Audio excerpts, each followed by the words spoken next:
వామనావతారం ఎత్తి వైసీపీని అధపాతాళానికి తొక్కేస్తారన్న Pawan punch dialogue కి చంద్రబాబు మాయలో పడి 24 బలం లేని సీట్లు తెచ్చుకున్న పవన్ ఏం చేస్తారంటూ కౌంటర్ ఇచ్చారు సజ్జల రామకృష్ణారెడ్డి. వామనావతారాన్ని చూపిస్తుంది జనసేన. జగన్ గుర్తుపెట్టుకో, అధపాతాళానికి తొక్కకపోతే నా పేరు పవన్ కళ్యాణే కాదు, మా పార్టీ జనసేనే కాదు, మర్చిపోకో.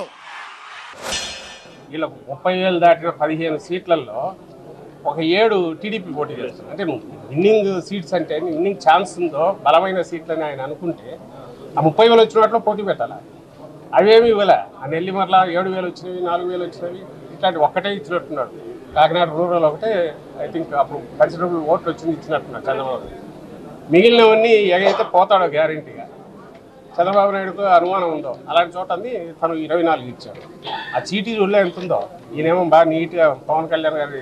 సంతానలేమి సమస్యతో బాధపడుతున్నారా? చింతించకండి. సుమారు 90,000 జంటలకు ఆనందం నింపింది ఓఎస్ఎస్ ఫర్టిలిటీ. ఈ రోజే 7825893600 కి కాల్ చేయండి. సంతానోత్పత్తి చికిత్సపై భారీ డిస్కౌంట్లు పొందండి. గుడ్ న్యూస్ చెప్పండి. అలా రంగుల ఫోటో పెట్టుకున్నాడు. ఎందుకంటే ఆయన ఓట్లు కావాలి కాబట్టి, అనుకునే ఓట్లు.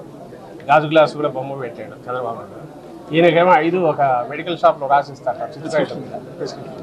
అట్లాంటి దాని మీద రాసిచ్చే అది పెట్టుకుని వచ్చి చదువుకొని ఈయన వచ్చి నేను వామనావతారం అధపాతాళానికి బలి చక్రవర్తి ఇది అని చెప్పి ఇవన్నీ మాట్లాడితే ప్రజలు ఎంతో నవ్వుతారని ఆయన కూడా, లేకపోతే ఎట్లా వీళ్ళకి మేము నవ్వుతామంటే ఆయన మాట్లాడుతున్నాయి.